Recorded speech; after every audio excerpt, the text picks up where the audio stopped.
Dans les jours ordinaires, nous devons avoir une communion constante avec Dieu. Regardons au Seigneur afin qu'il travaille en nous et qu'il nous rende capables d'avoir quelque chose à donner. Ainsi, nous pourrons édifier l'Église avec ce que nous aurons reçu. Souvenons-nous que Dieu pourra nous conduire dans nos réunions parce que nous aurons un cantique ou une révélation, quelque chose que nous pourrons partager avec les autres. Comme nous aurons été enseignés par le Saint-Esprit et que nous aurons engrangé quelque chose dans les jours ordinaires, nous pourrons être conduits pour édifier l'Église. Ce que vous pouvez donner à l'Église ne peut pas procéder de vos pensées ou de vos désirs, mais de ce que vous avez reçu du Seigneur dans les jours ordinaires. Dieu vous a accordé ces choses dans les jours ordinaires de votre vie et les a formées en vous. C'est ainsi que vous avez quelque chose qui vient du Seigneur et que vous pouvez partager avec les autres. Ni les idées, ni les doctrines ne nous sont d'un grand secours dans ce domaine. Ce qui a de la valeur, c'est ce que vous avez réellement reçu du Seigneur. Si vous répondez aux besoins de l'Église avec ce que vous avez, alors l'Église sera édifiée et les frères et sœurs pourront être aidés. Quand tous les croyants apportent à l'Église ce qu'ils ont, il y a de la vie en abondance. Nous devons nous souvenir que le Saint-Esprit, si l'état de l'Église est normal, ne conduira pas une personne à donner ce qu'elle n'a pas. Dieu s'est servi d'un âne pour parler uniquement à Balaam. Nombre 22. Si chacun d'entre nous vit véritablement la vie qui convient des enfants de Dieu, alors le lieu de rencontre sera aussi le sanctuaire. Prions le Seigneur pour avoir et pouvoir ainsi apporter ce que nous avons pour édifier l'Église.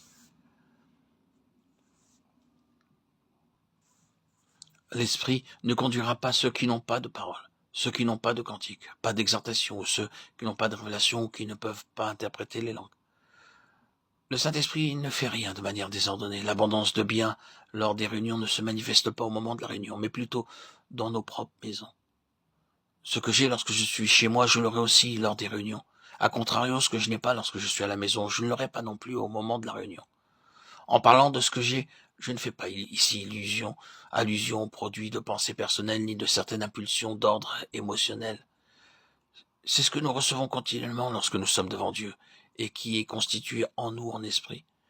Cette accumulation spirituelle, c'est ce que nous avons et qui peut être utilisé pour répondre aux besoins de l'Église en accord avec la conduite du Saint-Esprit. De cette façon, celui qui a un cantique pourvoit aux besoins de l'Église par ce cantique. Celui qui a une révélation pourvoit aux besoins de révélation dans l'Église. Et celui qui a une exhortation répond aux besoins de l'Église avec ce qu'il a, et non pas avec ce qu'il n'a pas. Ce que vous avez est au service de l'Église. Par exemple, aujourd'hui, vous avez un cantique que vous désirez chanter. Vous ne pouvez peut-être pas bien le chanter. Les paroles et la musique sont dans votre cœur. C'est votre cantique. Vous ne recherchez pas un cantique au moment de la réunion. Non. Avec ce que vous avez et sous la conduite du Saint-Esprit, vous apportez le cantique que vous avez pour encourager l'Église.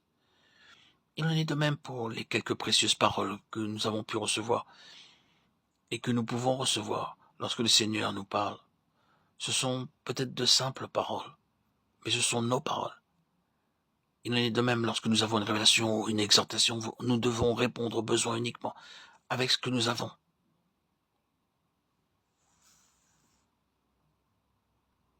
Que pouvons-nous aujourd'hui apporter à l'Église? Communiquer à nos frères et sœurs